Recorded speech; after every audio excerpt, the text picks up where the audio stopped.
بسم اللہ الرحمن الرحیم۔ السلام علیکم۔ کشمیر میں دونوں ملکوں کو تقسیم کرنے والی لائن آف کنٹرول پر حالات شدید کشیدہ ہیں اور دونوں جانب سے ایک دوسرے پر شدید فائرنگ اور گولہ باری کے الزامات عائد کیے جا رہے ہیں۔ تازہ اطلاعات آنے تک حکام کے مطابق بھارتی فوج کی جانب سے بھمبر کے مختلف سیکٹرز میں وقفے سے فائرنگ کا سلسلہ جاری ہے، جبکہ پاکستانی فوج بھی اس کا بھرپور جواب دے رہی ہے۔ پولیس کنٹرول روم کے مطابق درہ شیر خان میں بھارتی فوج کی فائرنگ سے ایک شخص زخمی ہو گیا۔ کشیدگی کے باعث لائن آف کنٹرول کے کئی رہائشی اپنے مکانات چھوڑ کر جانے پر مجبور ہو گئے ہیں۔ اپوزیشن جماعتوں کے پارلیمانی رہنماؤں کو انڈیا کی جانب سے ہونے والی جارحیت پر پارلیمنٹ ہاؤس میں ان کیمرہ بریفنگ دی گئی، جہاں سول اور عسکری قیادت نے صورتحال سے آگاہ کیا۔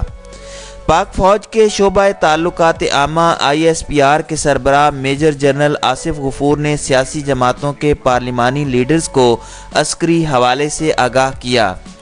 پارلیمنٹ ہاؤس میں دی گئی بریفنگ میں army chief general Qamar Javed Bajwa, قومی اسمبلی کے اسپیکر اسد قیصر اور چیئرمین سینٹ صادق سنجرانی بھی شامل تھے، جنہوں نے اس سے قبل سیکیورٹی صورتحال پر تبادلہ خیال بھی کیا تھا۔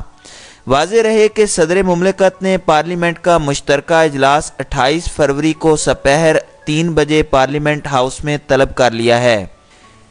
دوسری جانب انڈیا کی جانب سے ونگ کمانڈر ابھینندن کی واپسی کا مطالبہ کیا گیا ہے، جن کا جہاز گزشتہ روز پاکستان نے مار گرایا تھا۔ پائلٹ کی حراست کے بعد ان کی مختلف ویڈیوز سامنے آئی تھیں، جن کے بارے میں انڈیا نے خدشات کا اظہار کرتے ہوئے ان کی مذمت کی۔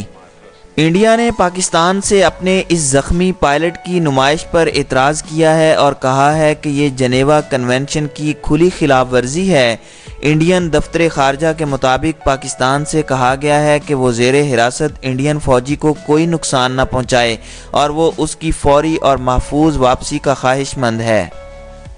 پاکستانی فوج نے زیر حراست پائلٹ ونگ کمانڈر ابھینندن کی ویڈیو بھی جاری کی تھی۔ 1 منٹ 20 سیکنڈ دورانیے کی اس ویڈیو میں ان سے چند سوالات کیے گئے، جن کے جواب میں انہوں نے کہا کہ ان سے پاکستان میں اچھا سلوک ہو رہا ہے اور اگر وہ اپنے ملک واپس گئے تو اپنا بیان نہیں بدلیں گے۔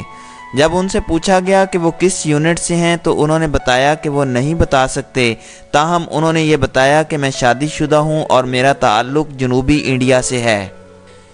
پاکستان اور انڈیا کے درمیان کشیدگی کی وجہ سے پاکستان نے اپنی فضائی حدود خصوصاً شمالی فضائی حدود کمرشل پروازوں کے لیے بند کر دی ہے، جس کی وجہ سے تمام بین الاقوامی پروازیں جو پاکستان کے اوپر سے گزر کر یورپ اور مغربی ممالک کی جانب جاتی تھیں، وہ اب بحیرہ عرب کے اوپر یا چائنا کی جانب سے جا رہی ہیں۔ ویب سائٹ فلائٹ ریڈار پر دیکھا جا سکتا ہے کہ پاکستان کی فضائی حدود بالکل خالی ہے، خصوصاً لاہور، فیصل آباد، ملتان، سیالکوٹ، بہاولپور، رحیم یار خان کی ہوائی اڈوں پر پروازوں کی آمد و رفت روک دی گئی ہے۔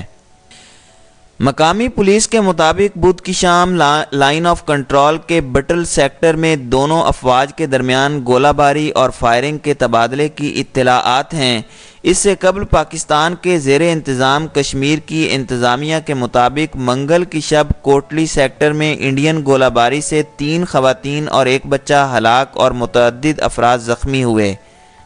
آزاد کشمیر کے وزیر اطلاعات مشتاق منہاس نے صحافی محمد زبیر کو بتایا کہ علاقے میں اس وقت غیر اعلانیہ ایمرجنسی نافذ کر دی گئی ہے۔